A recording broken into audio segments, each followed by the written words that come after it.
जो एक बँड आहे, बँड पथक वरळी कोळीवाड्यातून विशेषतः फार सुंदर असं एक मराठी संस्कृतीचं दर्शन त्या बँडच्या माध्यमातून जल्लोषाची सुरुवात होईल।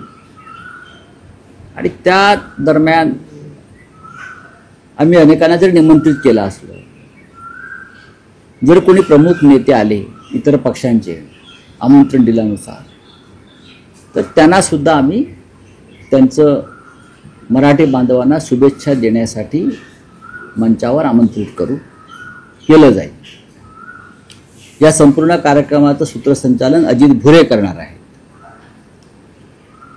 आणि सगळ्यात शेवटी एकत्रित माननीय उद्धव ठाकरे आणि माननीय राज ठाकरे यांना आमंत्रित केलं जाईल एकत्रित।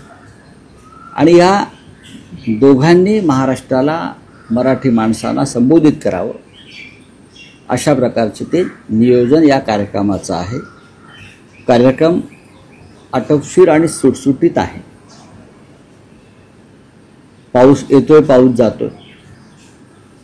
सभागृहाच्या बाहेर सुद्धा मोठ्या स्क्रीन लावून बाहेर जमलेल्या गर्दीला अगदी हाजी अलीच्या रस्त्यापर्यंत हा सोहळा पाहता यावा यासाठी सुद्धा व्यवस्था केलेली आहे।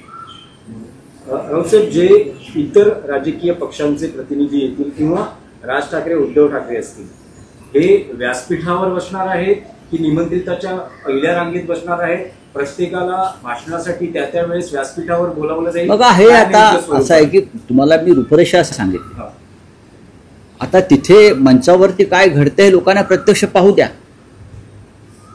मी तुम्हाला रूपरेषा सांगितली ना की कार्यक्रमाचं साधारण नियोजन या प्रकारचं आहे। आता प्रत्यक्ष मंचावरच्या ज्या हालचाली आहेत, नाट्य आहे,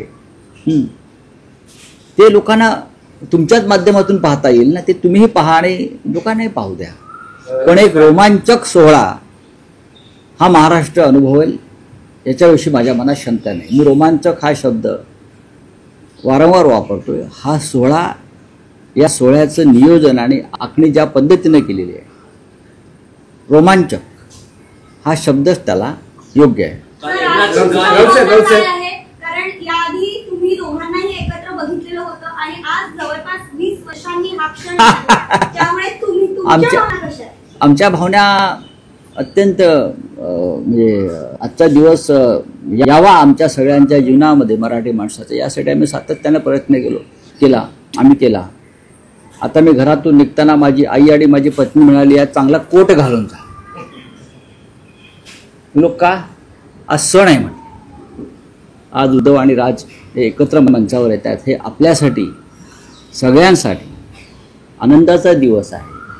उद्या जरी आषाढी असली तरी आज सुद्धा आपण तो सण साजरा केला पाहिजे। म्हणून मला घरातून आग्रह होता की आज सुंदर एखादा कोट घालून जा, बंद गळ्याचा वगैरे।